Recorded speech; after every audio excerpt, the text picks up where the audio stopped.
there was the same YouTube user that he could make the Quran better by removing this part here that I've underlined here. And it says, and for those who have not menstruated. So also for those who have not menstruated. So why would Allah subhanahu wa ta'ala mention this? Because the YouTube user was suggesting that by saying this, it refers to girls who have not reached the age of puberty, because they're the ones that have not menstruated yet.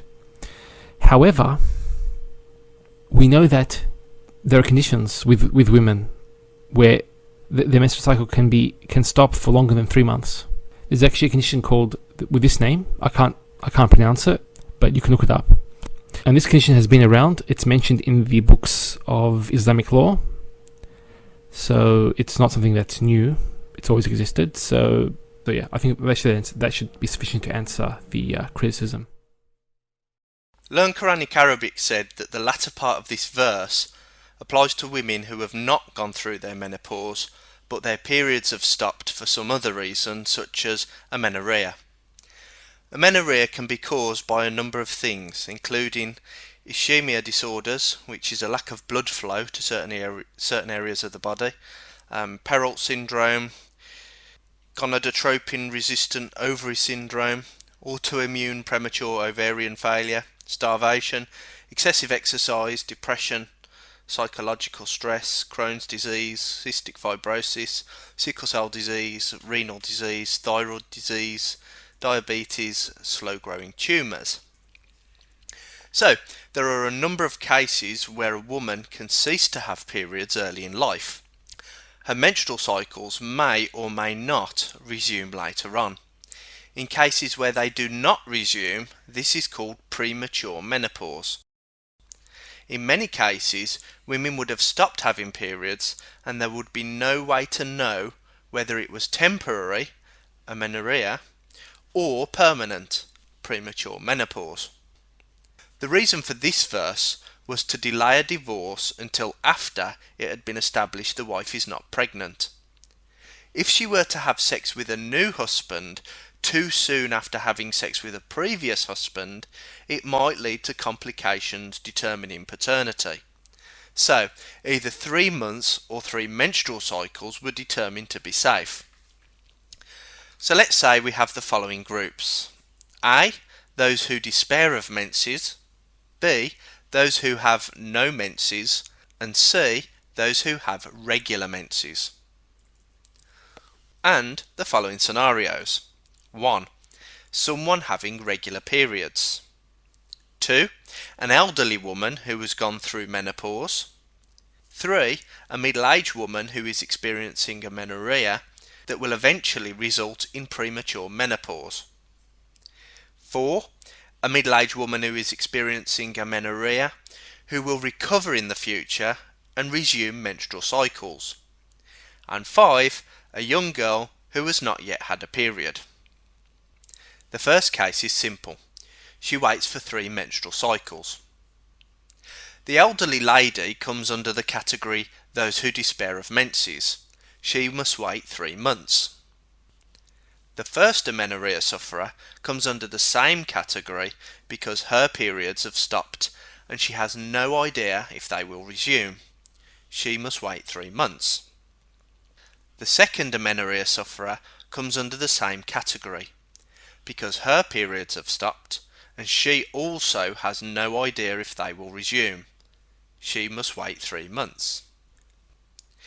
Which leaves the case of the young child. She has not had a period yet, but is having sex with her husband. It is possible that her husband had sex with her at exactly the right time to cause pregnancy, the very first time she ovulated. In her case, she cannot go into the despairs of menses group because nobody could know when her first period was due, because humans cannot see the future. She therefore must go into the group those who have none. The first statement covers all women whose periods have stopped, simply by the fact that it would not have been possible to know if the woman's periods would resume after amenorrhœa or if it would develop into a permanent menopause. How does someone from the 7th century diagnose an autoimmune failure attacking a woman's eggs, and whether it is permanent or temporary? Both amenorrhea sufferers will have to be treated the same, because the recovery event is in the future and cannot possibly be known with certainty because humans cannot see the future. So, the hypothesis is that one of the following two statements is true. A. The Quran permits sex with girls who have not started their periods. Or B. The Quran could be made more clear on the matter, and thus is imperfect. To evaluate this hypothesis, I will examine multiple tafsirs and see what they say. These people are scholars of Islam and thus well informed. They will also be very familiar with classical Arabic. If any of them say that this verse refers to pre-menstrual girls, then the hypothesis stands. If none of them say anything about premenstrual girls, then the hypothesis is falsified. First, Ibn Kathir. The conclusion by Ibn Kathir is that this refers to premenstrual girls. Not only is the meaning here derived from the Arabic, but there is also a hadith Ibn Kathir quotes which puts the verse into context. At the time of Muhammad, someone said, there are still some women whose iddah has not been mentioned in the Quran. There are the young, the old whose menstruation is discontinued, and the pregnant. Later on, this ayah was revealed. Those in menopause among your women, for them the iddah is 3 months, and for those who have no courses. So you see here, Ibn Kathir concludes that this verse was revealed in order to address menopausal women, pregnant women, and premenstrual girls. And now onto al-Jalalayn. And as for those of your women who no longer expect to menstruate, if you have any doubts about their waiting period, their prescribed waiting period shall be 3 months. And also, for those who have not yet menstruated, because of their young age, their period shall also be 3 months. Again, a confirmation that this verse is referring to girls too young to have had their first period. Now, Asbab al-Nuzul by al-Wahidi. Those who are too young, such that they have not started menstruating yet, those who are too old, whose menstruation has stopped, and those who are pregnant. And so this verse was revealed. The young age is also mentioned by the following: Tanwîr al-Miqbâs from Tafsîr Ibn Abbâs, Muhammad ibn al-Uthaymeen, Abdul Allah Maududi.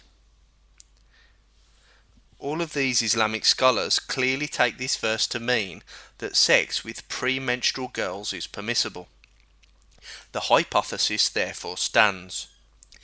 Either these verses in the Quran fail miserably to portray the correct ruling and so could be drastically improved, therefore showing that the Quran is imperfect, or sex with young premenstrual girls is permitted in Islam. So, in the past, when people thought it was okay to have sex with children, this verse was God's authority for them to marry prepubescent or premenstrual girls and have sex with them. But now as morality changes and we no longer think that's okay, suddenly the Quran doesn't say that at all. So, is the Quran guiding human morality, or is human morality guiding the meaning of the Quran?